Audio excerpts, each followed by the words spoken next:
हरे कृष्णा। आज चर्चा करने का प्रयास करेंगे छठे अध्याय का 32 नंबर श्लोक।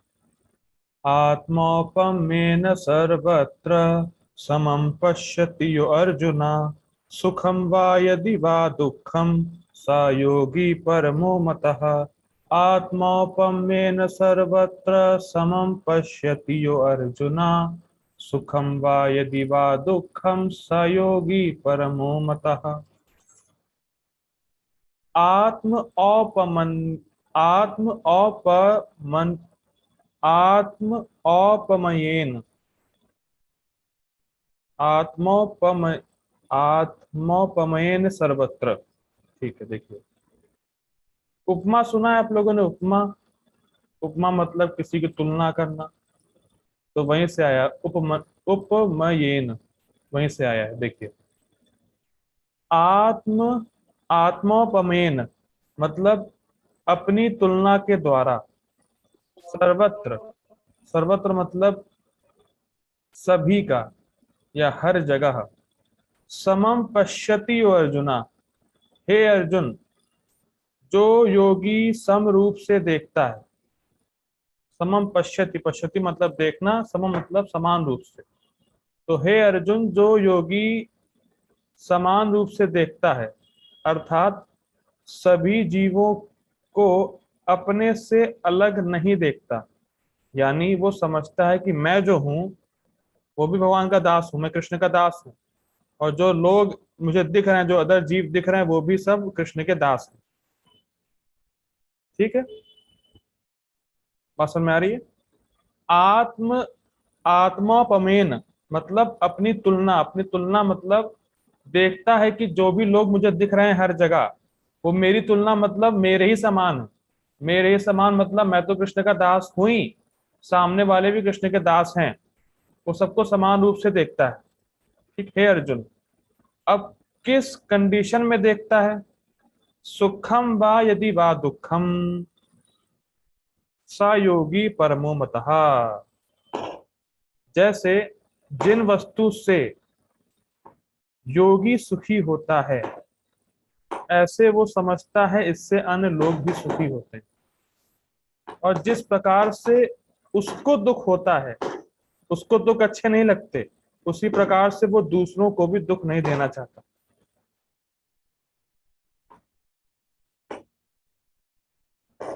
हरे कृष्ण। देखिए बहुत सुंदर बात है। तो क्या देख रहा है? जिन चीजों से मुझे सुख होता है, उन्हीं चीजों से सामने वाले को भी सुख होता है। जिन चीजों से मुझको दुख होता है, या जो चीजें मुझे दुख देती हैं, मुझे अच्छी नहीं लगती, तो सामने वाले को भी वो चीजें दुख देती हैं। तो इसीलिए वो किसी को दुख नहीं देना चाहते। बात समझ में आ रही? देखिए एक बड़ा सुंदर श्लोक है चाणक्य पंडित का।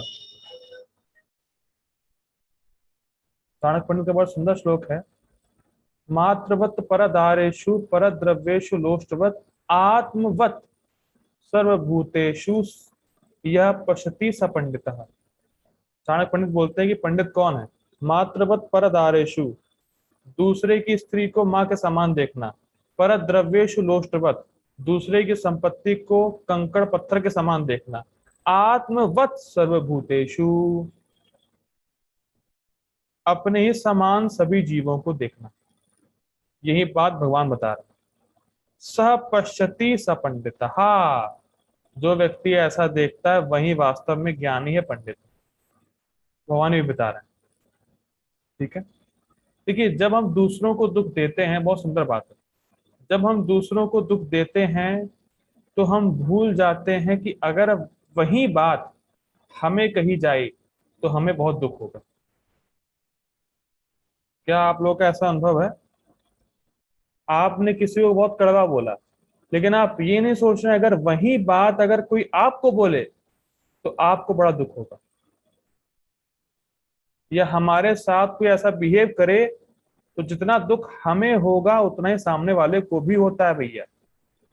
अगर आप किसी से कुछ गलत व्यवहार कर रहे हैं, तो ये समझिए कि अगर वही व्यवहार आपके साथ भी होगा तो आपको भी दुख होगा। बहुत सुंदर बात। इसी बात पे जीसस जीसस क्राइस्ट जो है तो बहुत सुंदर बात बोलते हैं, आप दूसरों के साथ ऐसा करो जैसा आप चाहते हैं दूसरे लोग आपके साथ करें। बहुत सुंदर बात है। क्या बोलते हैं जीसस क्राइस्ट? आप दूसरों के साथ ऐसा करो जैसा आप चाहते हैं कि दूसरे लोग आपके साथ करें। ये वास्तव में समदृष्टि है, समम पश्यति। बहुत सुंदर बात है। ठीक है, अनुवाद देखते हैं पापा जी का।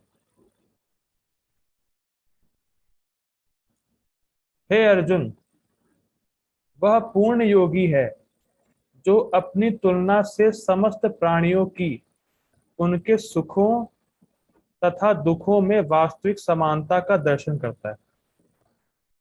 ठीक है, गीता भूषण टीका देखते हैं। गीता भूषण टीका। पहले भगवान ने कहा था कि सर्वभूत हिते रतः योगी सभी जीवों के कल्याण कार्य में रत रहता है। भगवत गीता 5.25। यह श्लोक इस बात का वर्णन करता है। ठीक, सर्वभूत हिते रतः, और वहां पे सुहृद शब्द भी आया था।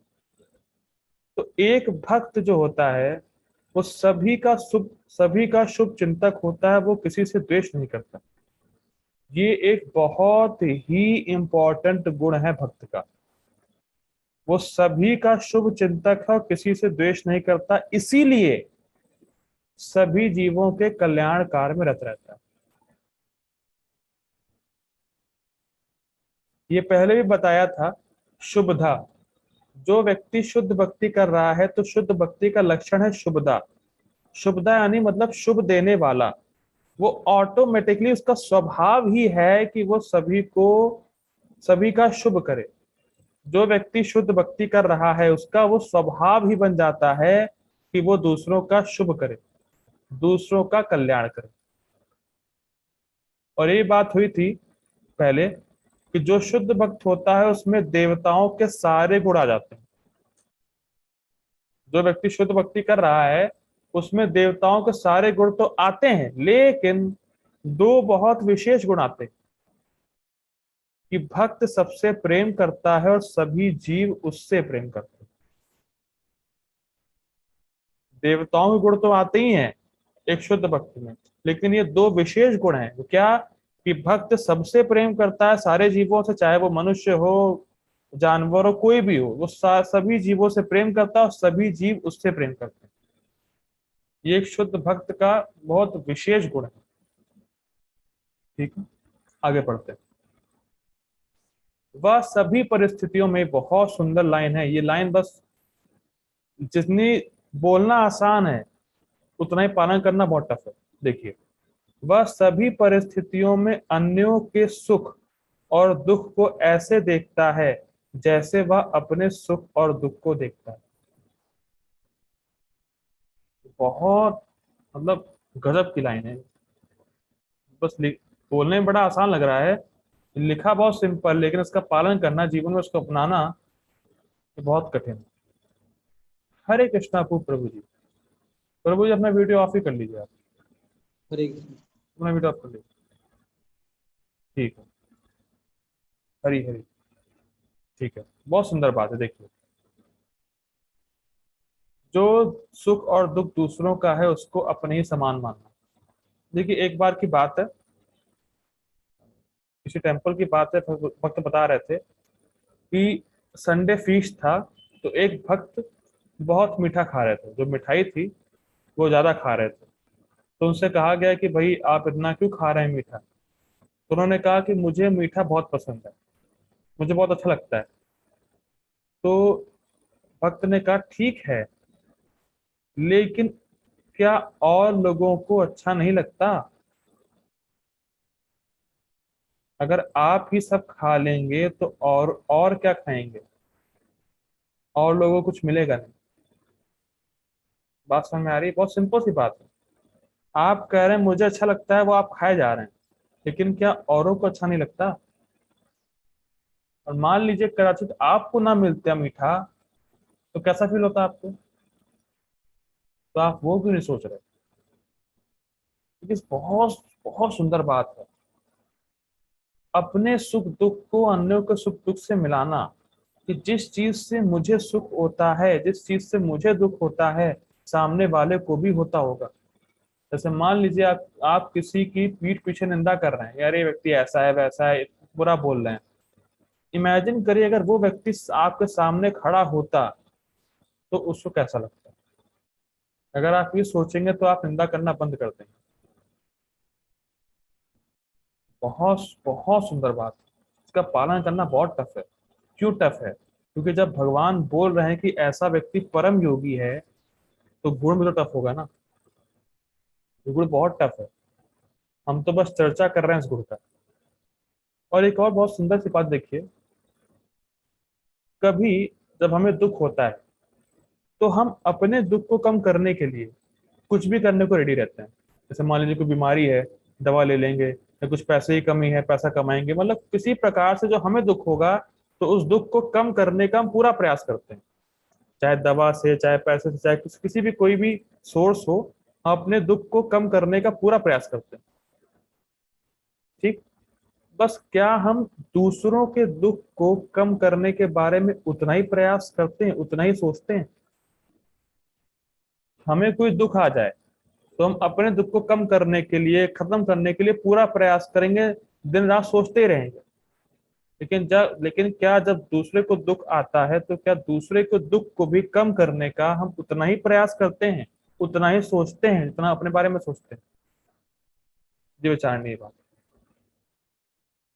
लेकिन भक्ति करने से ये धीरे धीरे आता है, ये गुण धीरे धीरे डेवलप होता है कि भक्ति करके मैं सुखी हूं, और जो भक्ति नहीं कर रहा है वो दुखी है, चाहे वो अमीर क्यों ना हो। तो कम से कम ये जो ज्ञान है गीता का, ये भक्ति का जो ज्ञान है, कम से कम उन तक पहुंचाया जाए। ये भक्ति करते करते डेवलप होता है चीज, कि भाई मैं भक्ति कर रहा हूं, मैं सुखी हूं। लेकिन जो भक्ति नहीं कर रहा वो कहाँ भोगों में फंसा हुआ है, जहां दुख ही दुख है। तो क्यों ना मैं उनको भक्ति दूं, क्यों ना मैं ये गीता का ज्ञान, भागवत का ज्ञान, भक्ति का ज्ञान उन तक पहुंचाऊं। बहुत बहुत जरूरी है। और ये भक्ति करते करते डेवलप होता है। देखिए, वस्तुतः ये क्लेश, ये दुख क्यों आता है?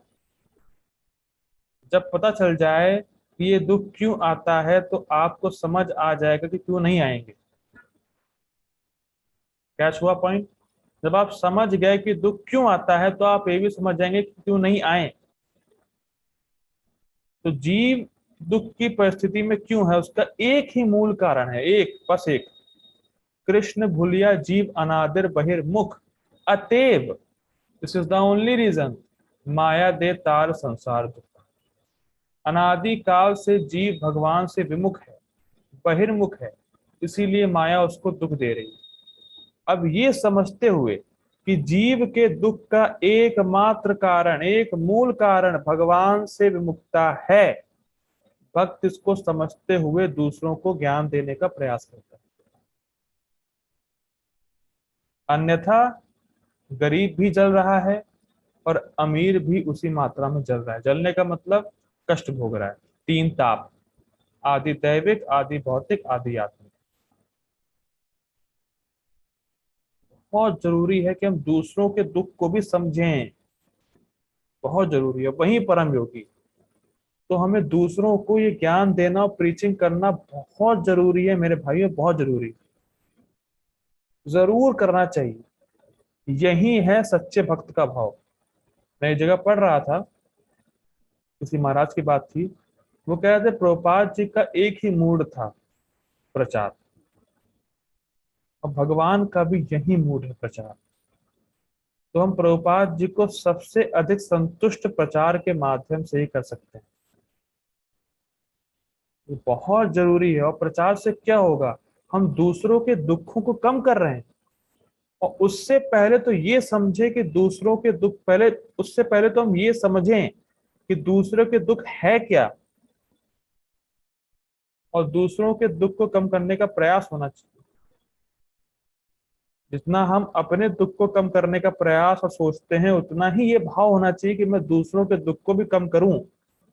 ये है सच्चा योगी, ये है परम योगी। ठीक है, आगे बढ़ते हैं।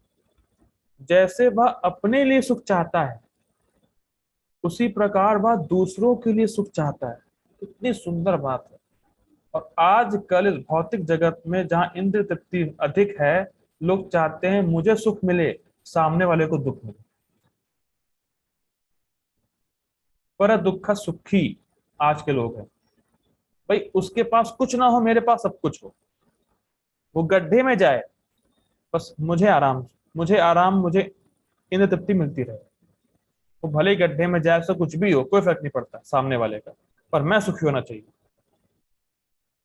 आजकल की मेंटेलिटी ये, एक्सप्लॉयटेशन मेंटेलिटी। मैं उसको एक्सप्लॉयट करूं, पर मैं सुखी रहूं। लेकिन यहां हम लोग देख रहे हैं, जैसे वो अपने लिए सुख चाहता है, उसी प्रकार वो दूसरों को भी सुख देना चाहता है। कि मैं सुखी हूं अगर, तो सामने वाला क्यों दुख में रहे, वो भी सुखी रहे। ये है एक वास्तविक योगी, परम योगी।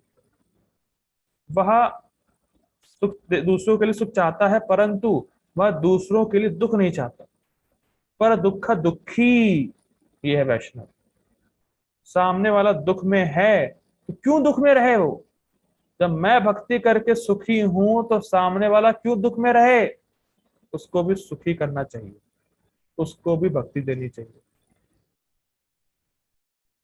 बहुत सुंदर बात, बहुत सुंदर बात। ये श्लोक जितना सुनने में आसान लग रहा है ना, उसको प्रैक्टिकली अप्लाई करना उतना ही कठिन है। और ये भावना बहुत अच्छी है कि अगर आप भक्ति कर रहे हैं और सुखी हैं, तो कम से कम ये भावना होनी चाहिए कि काश सामने वाला व्यक्ति भक्ति करने लग जाए। ये भावना बहुत अच्छी है। मैं भक्ति कर रहा हूं, तो मेरे घर वाले भक्ति करने लग जाएं, मेरे दोस्त भी भक्ति करने लग जाएं। भले ही वो भक्ति करे नहीं, पर आपकी भावना होनी चाहिए कि करने लग जाएं। और आप इसके लिए प्रार्थना कर सकते हैं भगवान से कि काश ये भी भक्ति कर लें आपकी, ये भी भक्ति में आ जाएं। देखिए, दूसरों के बारे में सोचना ये बहुत ही अच्छी भावना है।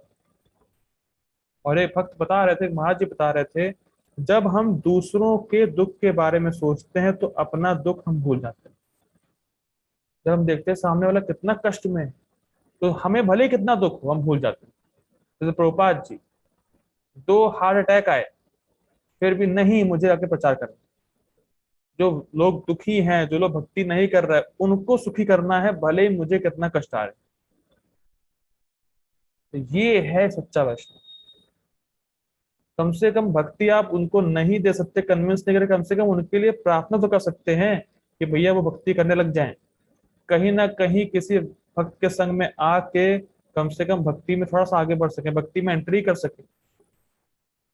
आप उनको नहीं कन्विंस कर पा रहे, कम से कम प्रसाद खिला दें, जिससे कि बाद में स्वीकृति उनकी बने, भक्ति में आ जाए। तो ये बहुत ही मुख्य बात है कि आप दूसरों पे दया करें और भक्ति देने का प्रयास करें। ये वास्तव में एक सच्चे योगी, सच्चे वैष्णव की पहचान है। तो दूसरों के दुख को देख के उसको कष्ट होता है कि वो क्यों दुख में है। जब मैं भक्ति करके सुखी हूं, तो सामने वाला क्यों दुख में रहे। ये बहुत इंपॉर्टेंट बात है।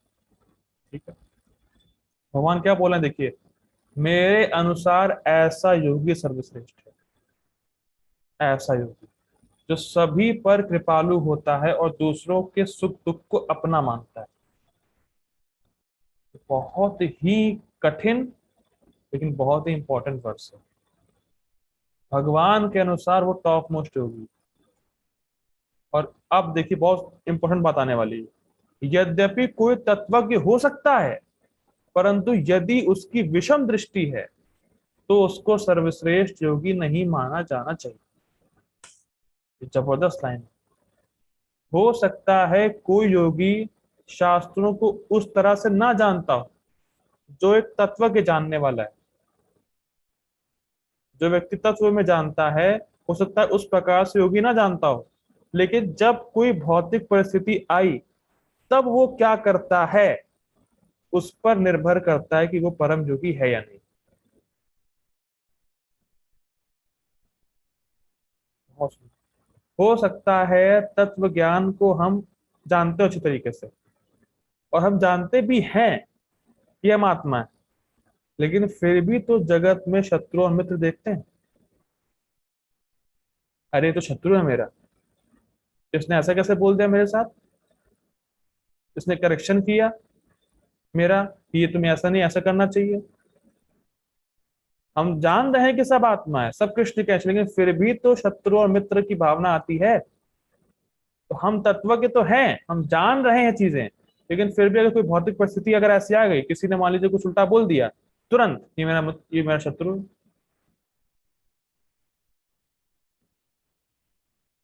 तो भले ही शास्त्रों को कितना भी जानता हो, लेकिन जब परिस्थिति आएगी तब व्यक्ति क्या करता है उस पर डिपेंड करता है कि वो सर्वश्रेष्ठ योगी है कि नहीं।